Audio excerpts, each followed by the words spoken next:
Suffering severe abdominal pain, bleeding heavily and struggling to stand up straight and walk, Chelsea went to the emergency department.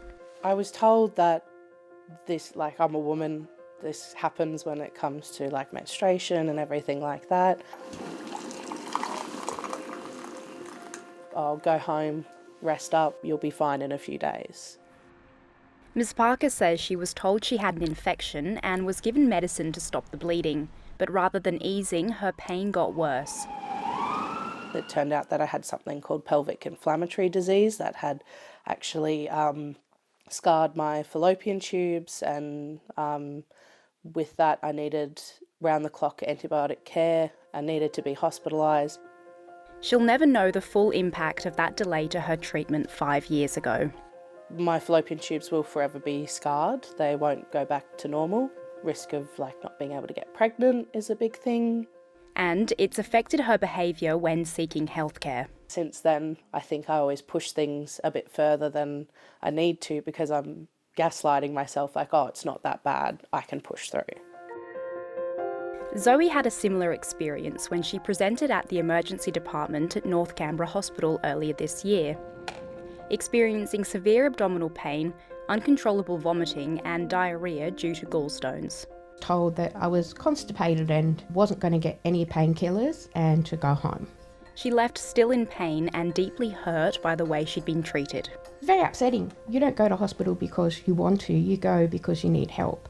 But as a chronic pain sufferer, it's not the first time she's had that kind of treatment when seeking relief from pain. It's almost like you're identified then as coming in just for hard drugs. And it does, it makes you feel like a drug addict. I don't believe they see pain as an emergency. I think unless you have something that they can actually see that's wrong with you, you're not really treated by the emergency department. Both women stress they have had some positive interactions with the healthcare system. But the fact that the negative is not uncommon is backed by extensive research. In fact, a recent survey conducted by the federal government found that 2 out of 3 women had experienced healthcare-related bias or discrimination. Consistent themes that emerged from that survey included feeling dismissed or disbelieved or being stereotyped as a drama queen. There's a stigma around the abdomen and the pelvis in that any pain that sort of occurs in the abdomen or the pelvis or the back is considered normal pain for women. You know, it's just a woman's lot in life, it's what women go through. You know, it's put down to either being period pain or down to women just being hysterical. Dr. Chalmers says education and validation is what's needed. Women who receive effective treatment early on when they present to a healthcare professional are less likely to go on and use opioid medication and are less likely to represent to a healthcare system in the following 12 months. Canberra Hospital declined the ABC's interview request.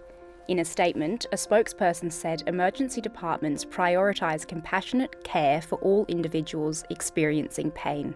They said teams are well trained in a variety of women's health topics, including dysfunctional uterine bleeding, pelvic pain, ovarian cysts and endometriosis. Our Clinical System Governance Committee is actually specifically looking into the issue of women's health and how that is treated and ensuring that the care provided is evidence-based. The Minister also apologised to anyone who's had a negative experience in the ACT's health system, whether due to medical misogyny or not. Lottie Twyford, ABC News, Canberra.